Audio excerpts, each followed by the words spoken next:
Welcome to icon politics. నేను మీ హరిత. నిన్న AP deputy CM Pawan Kalyan గారు కొన్ని వ్యాఖ్యలు చేయడం జరిగింది. కాకినాడ పోర్ట్ లో ఆయనకే అనుమతులు లేకపోవడం ఏంటని సర్వత్రా చర్చనీయాంశం అయిపోయింది. అంటే ఏపీ సీఎం కి ఏపీ డిప్యూటీ సీఎం కి ఈ రాష్ట్రంలో ఎక్కడికైనా వెళ్ళి ఎక్కడైనా తనిఖీలు చేయొచ్చు, ఏదైనా చేయొచ్చు. సో ఆయనకే పర్మిషన్ లేని పరిస్థితులు ఏంటి, అసలు అక్కడ ఏం జరుగుతుంది కాకినాడ పోర్ట్ లో?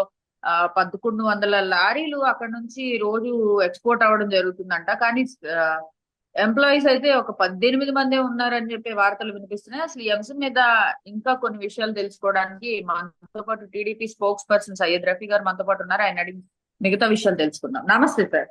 సార్, దేవుడు కరుణించిన పూజారి కరుణించలేదా అన్నట్టు ప్రజలు అధికారం ఇచ్చిన జగన్ అధికారం ఇచ్చినట్టు లేరేంటి కూటమి ప్రభుత్వానికి? అంటే హరిత, ఇప్పుడు ఏం జరుగుతుందంటే ఒక 5 సంవత్సరాలుగా పాతుకుపోయి ఉన్నారు. ఒకేసారి వాళ్ళని ప్రక్షాళన చేయటం అనేది సాధ్యం విషయం కాదు. ఒక్కొక్కటి చేసుకుంటూ వస్తున్నారు. ఈ కాకినాడ పోర్ట్ అనేది అది అరవిందో వాళ్ళది, అంటే అది విజయసాయి రెడ్డి బంధువులది. వాళ్ళు దాన్ని రాష్ట్రంతో ఇంకేం సంబంధం ఉండదా? లేదు, వాళ్ళు నేను చెప్తాను చూడు.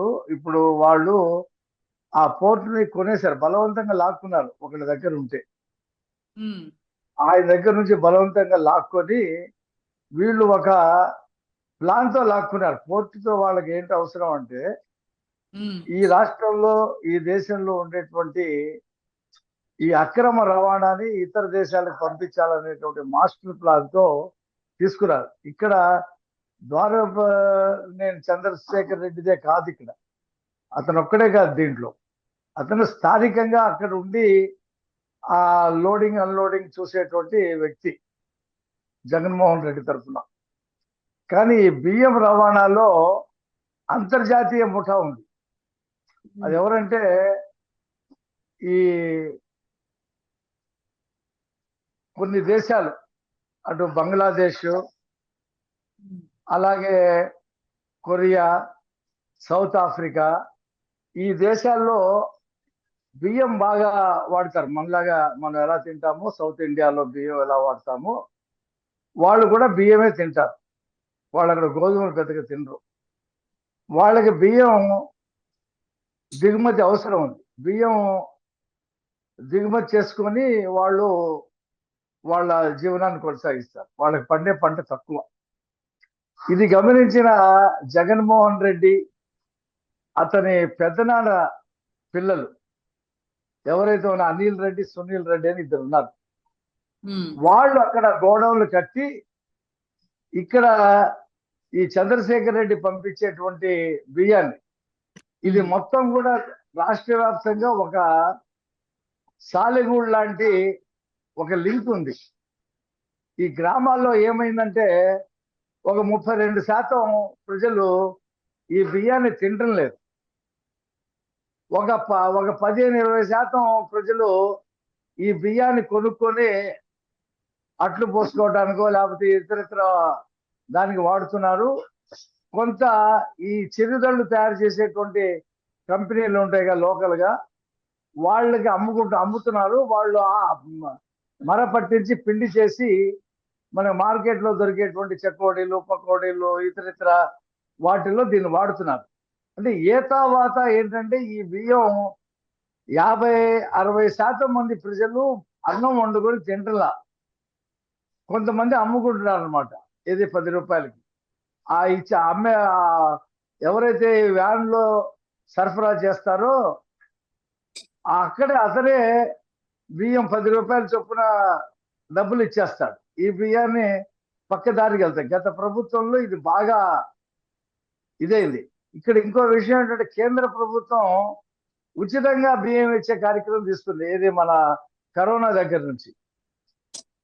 ఆ ఉచితంగా ఇచ్చే బియ్యం ప్రజలకు పంపిణీ చేయకుండా జగన్మోహన్ రెడ్డి ఏం చేశారంటే ఈ రకంగా ఇతర దేశాలకు అమ్మేటువంటి ఒక నెట్వర్క్ మాఫియాని తయారు చేసి ఇతర దేశాలకు అమ్మాడు. కేంద్రం అనేక సార్లు హెచ్చరికలు చేస్తే తర్వాత దానికి వచ్చి ఈ కొన్నాళ్ళు పంచిపెట్టారు.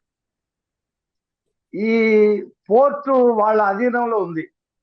అంటే ఇది రాష్ట్ర ప్రభుత్వం పోర్ట్, అది కేంద్ర ప్రభుత్వం పోర్ట్ కాదు. వీళ్ళు దాన్ని కొనేశారు. ఇందాక మీరు చెప్పినట్టు 16 మందే ఉన్నారు పోలీసులు అక్కడ. ఒక విదేశాల నుండి వస్తువులు వచ్చి విదేశాలకు వెళ్ళేటువంటి పోర్ట్లో పక్కడబందీ అయినటువంటి సెక్యూరిటీ ఉండాలి, అక్కడ రక్షణ ఉండాలా, కొన్ని వందల మంది ఉండాలా. ఎందుకు?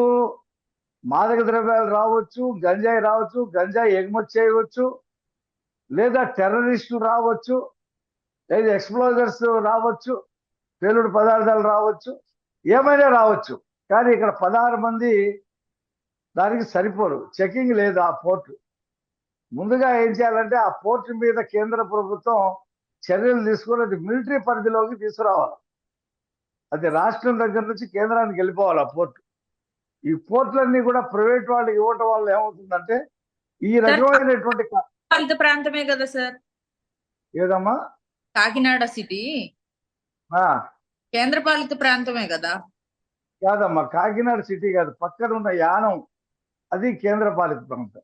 ఓకే, కాకినాడ మన మన ఇది రాదు. అది యానం వస్తుంది. ఒక 15-20 కిలోమీటర్ల దూరంలో కాకినాడ యానం అని ఉంటుంది.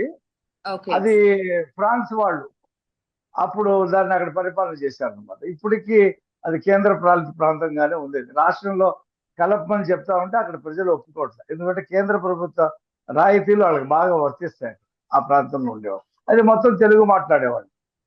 అయితే ఇప్పుడు ఇక్కడ ఏం జరుగుతుంది? వీళ్ళు ఇక్కడ బియ్యం 20 రూపాయలకి, అంటే 10 రూపాయలకి ప్రజల దగ్గర కొంటాం, ఓ 10 రూపాయలు ఇతర లాభాలు రవాణా చేసుకొని అక్కడ 72-75 రూపాయలకు అమ్ముతున్నారు. కొన్ని లక్షల టన్నుల బియ్యం ఈ 5 సంవత్సరాల్లో జగన్మోహన్ రెడ్డి హయాంలో వెళ్ళినాయి. ఏ బియ్యం వెళ్ళినాయి? పీడిఎస్, పబ్లిక్ డిస్ట్రిబ్యూషన్ సర్వీస్ బియ్యం వెళ్ళినాయి. అంతకుముందు కూడా వెళ్ళి బియ్యం విదేశాలకి రవాణా ఉంది. అదేది మామూలుగా పండించినటువంటి బియ్యం ఎక్సెస్ ఉంటే అమ్ముకోవచ్చు విదేశాలకి. వ్యాపారస్తులకి ఆ రకమైనటువంటి ఫెసిలిటీ ఉంది. కానీ ఆ పేరు మీద వీళ్ళు ఏం చేస్తున్నారంటే ఈ పీడిఎస్ బియ్యాన్ని సేకరించి అమ్మేస్తారు. 40 లక్షల టన్నులు ప్రతి సంవత్సరం అమ్మారమ్మ ఈ 5 సంవత్సరాల్లో.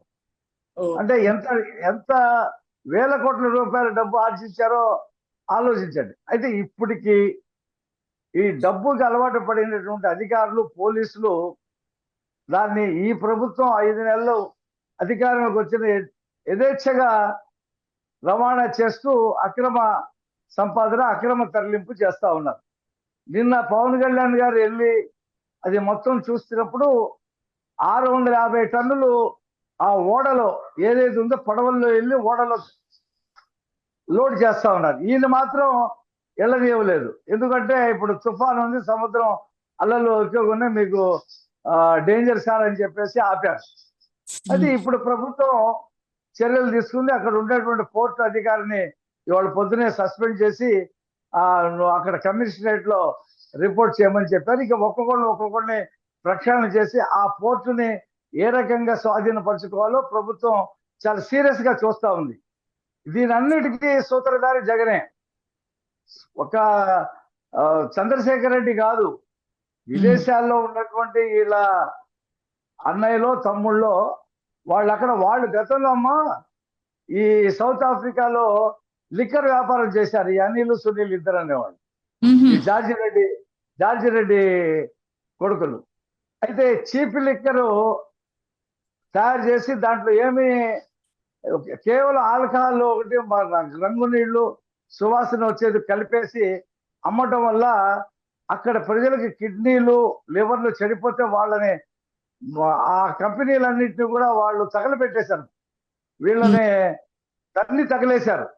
మళ్ళీ జగన్మోహన్ రెడ్డి వచ్చిన తర్వాత ఏం చేశారంటే ఆ లిక్కర్ ఏదైతే ఉందో జగన్మోహన్ రెడ్డికి చెప్పి అదే లిక్కర్ ఇక్కడ తయారు చేసి ఇక్కడ ప్రభుత్వం ద్వారా అమ్మించారు ఆ ఫార్ములానే. ఆ తర్వాత ఇక్కడ లిక్కర్ వ్యాపారం చేసుకున్నారు జగన్మోహన్ రెడ్డి ద్వారా. ఇప్పుడు జగన్మోహన్ రెడ్డి వచ్చిన తర్వాత బియ్యం అక్రమ రవాణాకి అక్కడ గోడౌన్లు కట్టేసి ఆ వ్యాపారం చేశారు. ఇది అంతర్జాతీయ ముఠా కింద మారింది ఇది. ఇదంతా కూడా జగన్మోహన్ రెడ్డి కనుసన్నల్లో జరిగినటువంటి అంశం. దీని మీద రాష్ట్ర ప్రభుత్వం, కేంద్ర ప్రభుత్వాలు ఇప్పుడు ఇంకా ఏ కేసు ఫైల్ చేయలేదు. కనీసం మొన్న 2 రోజుల క్రితం కలెక్టర్ వెళ్ళి చూసి వచ్చారంట. మరి నిన్న AP deputy CM Pawan Kalyan గారు కూడా వెళ్ళారు. నాదెండ్ల మనోహర్ గారు కూడా అక్కడే ఉన్నారు. ఆ ఎమ్మెల్యే కూడా అక్కడే ఉన్నారు కదా, కాకినాడ ఎమ్మెల్యే కూడా. సో మరి అందరూ ఉన్నారు కానీ ఉపయోగం ఏముంది సార్? కంప్లైంట్ పెట్టాలి కదా, కంప్లైంట్ చేయలేదు ఎందుకని? ఇవాళ ఆ పోర్టు అధికారిని సస్పెండ్ చేయడం జరిగింది. అతన్ని అక్కడ కమిషనరేట్ కి రిపోర్ట్ చేయమన్నారు. ఇక మిగతా వాళ్ళని కూడా ప్రక్షాళన చేస్తా ఉన్నారు. కేంద్రానికి లెటర్ రాస్తున్నారు ఇవాళ అమిత్ షా గారికి, హోమ్ మినిస్టర్కి. ఈ పోర్టు వల్ల జరిగేటువంటి అనర్థాలు ఏమైతే ఉన్నాయో, అవసరమైతే ఆ పోర్టు లైసెన్స్ కూడా క్యాన్సిల్ చేసే పరిస్థితి కూడా రావచ్చు. చూడాలి మనం. 1-2 రోజుల్లో, రేపు సోమ మంగళవారాలు, రేపు శనివారం కదా, సోమ మంగళవారాల్లో ఎటువంటి చర్యలు ఉంటాయి చూస్తారు. కానీ కొన్ని వేల కోట్లు, లక్షల కోట్లు ఆదాయం అంతా కూడా అక్కడికి వీళ్ళ చేతుల్లోకి వెళ్ళిపోయింది. ఈ బియ్యం విషయంలో కూడా నేను వ్యక్తిగతంగా ఈ కేంద్ర ప్రభుత్వం, రాష్ట్ర ప్రభుత్వాన్ని విజ్ఞప్తి చేస్తా ఉన్నా. ఎందుకంటే ఒక్కొక్క కేజీకి 40 రూపాయలు పడుతుంది ఈ ట్రాన్స్పోర్ట్ కానీ, కొనటానికి కానీ, పంపిణీ చేయటానికి కానీ. అది రూపాయికి ఇస్తున్నారు, కేంద్ర ప్రభుత్వం ఉచితంగా ఇస్తుంది. కానీ ఇది ప్రజలు సద్వినియోగం చేసుకోకుండా అమ్ముతున్నారు. ఈ చీకటి వ్యాపారస్తులు దీన్ని సొమ్ము చేసుకుంటా ఉన్నారు. దీని మీద సమగ్రమైనటువంటి ఒక అధ్యయనం చేసి ఒక పాలసీని తయారు చేయాలి. ఎవరికైతే బియ్యం కావాలో, ఎవరైతే తింటారో వాళ్ళకి ఇవ్వాలి. కానీ ప్రతి వాళ్ళకి ఇచ్చి ఈ రకమైనటువంటి అక్రమార్కులకి ఒక దారి ఏర్పాటు చేయటం అనేది సరైనది కాదు అనేది నేను అభిప్రాయపడుతున్నాను. మారిత రైట్ సార్, ఈ అంశం మీద మీ స్పందన తెలియజేసినందుకు. తిరిగి మరొక అంశంతో మళ్ళీ కలుద్దాం సార్. Thank you.